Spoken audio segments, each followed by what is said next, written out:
Good afternoon, Kristen Collins on Wellbeing Wednesday. As always, it's great to connect with you guys. And this week, I'm excited to discuss mindset and how we are perceiving our realities and how that's affecting our health. So great to reconnect with you guys. You know, I've shared this before, but on Wednesdays, there's always a little pit in my stomach because I'm never sure exactly what is bubbling up to connect with you on. And I get a little nervous, like, I wonder if it's going to appear. I wonder if it's going to show up. I wonder if I'm going to have clarity on what the message this week I feel is important to put out to the universe. And this week was one of those weeks where it came through today, this morning, just super, super clear as I prepared to connect with you. So I was driving to my soon-to-be former residence this morning for one of the last times I'll be heading to David and my home of 18 years. And it was really interesting because I was listening to the radio and it shared how what you're putting out to the universe is actually what you're receiving. And it was talking about, smile and look at the beauty of the world and how often what we're receiving is a reflection of what we're putting out. And that's how I started my morning this morning. And I'm laughing because I'm like, that's so true. There's so many different ways to look at scenarios and situations. And some can be labeled positive, some could be labeled negative, and then there's all the spectrums in between. But really, our mindset and how we're looking at something, especially those things we can't control, right? And then how does that stress, which stress could be good change or bad change. Stress simply means change, right? How's that affecting our health? And the more we try to hang on to and control the situation that we in actuality have no control over, it's such a waste of time, energy, talent, strength, and it's what makes us sick.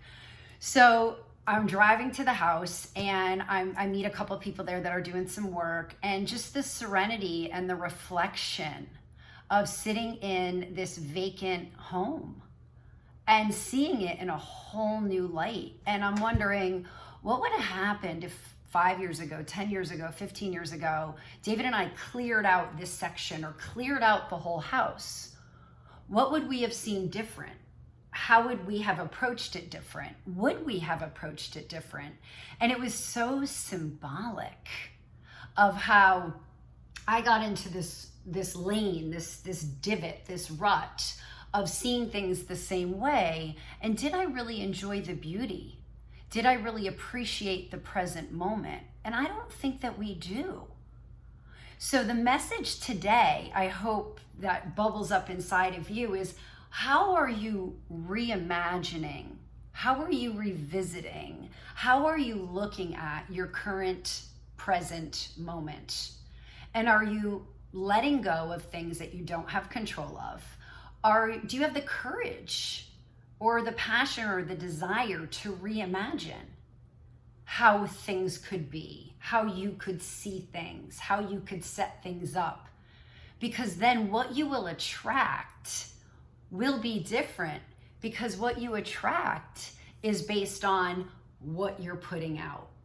I just loved that today. So as I connect with you and I prepare for the last 24 hours to make the final touches to our move, part of the joy I'm receiving of being in a much simpler environment with a lot less responsibility and a lot less square footage is really the simplicity of what is important to me. What did I really need to take with me? What can I continue to discard? How can I reimagine this new space to be one that I create comfort and celebrate love and invite close friends? And how am I looking at this situation different? So that's my encouragement to you. And it was hilarious because some of the daily practices that I have, my meditation spoke to this morning on synchronicity. I'm like, of course you are. Talking about how when you smile, you're putting out that bright energy to the world and therefore you're attracting. So that aligned today. Guru Singh aligned today. The card I pulled aligned today. But the best part was when I read the Daily Stoic, which I've shared with you guys before. Ryan Holiday He wrote that book. He wrote a couple books, but he wrote that book, Stillness is the Key. And I first learned about Ryan about a year and a half ago when he did a Rich Roll podcast and bought Stillness is the Key, devoured that book.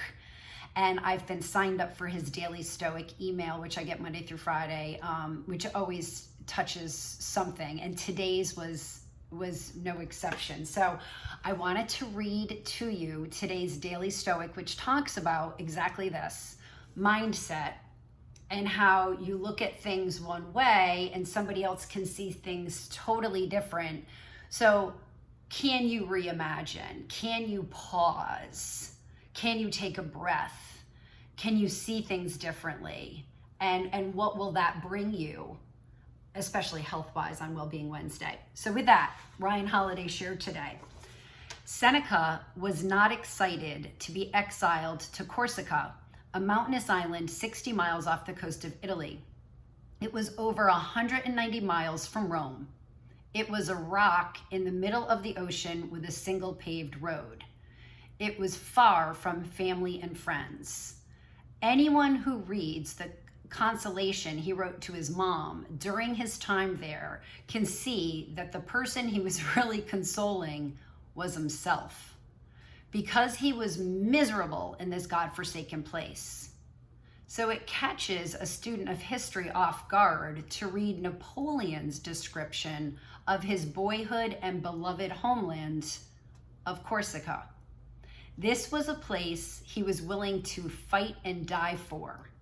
This is the place he wanted to see one last time before he was exiled, the place he wept to think he would never see again. That's sort of how things go, isn't it? It's what that expression, one man's trash is another man's treasure, means. But also that one man's nightmare is another man's dream. What matters is how we choose to look at things. What matters is the perspective we bring to the situation we face. Seneca could have drank in the beauty that Napoleon did. He could have approached Corsica with more childlike eyes. But instead, all he could see was what he lost. All he could do was compare his fate to his life in Rome. In so doing, he deprived himself of what was actually around him, and he made his sentence more difficult. The question for you today is in what way are you doing the same to yourself? With where you live, or the job you have, or the person you married, or the punishment you're enduring. Isn't that awesome? I just love how this stuff shows up. I was like, oh my God, that's exactly the message this Wellbeing Wednesday, especially when I could be looking at the departure from my beautiful waterfront property of 17 and a half years, our family home, with incredible sadness. And trust me, I'm sad and there's amazing memories that I'm walking away from. But at the same time, I'm looking at my new environment with childlike eyes and the simplicity of it and the excitement of it. And just like the weight of carrying such a large endeavor off my shoulders. So my reflection for you and Ryan Holiday's reflection for you, and it seems like today's reflection in general, is how are you looking at your life with childlike eyes, and in hopes reducing your stress and living a life of optimal well-being. So with that, great to connect with you guys. Thank you so much for plugging in and subscribing and liking, and keep those comments coming. I really enjoy the interaction that we have throughout the week. Looking forward to seeing you next week from my full-time residence. I hope you have a great week. Take care. Bye-bye.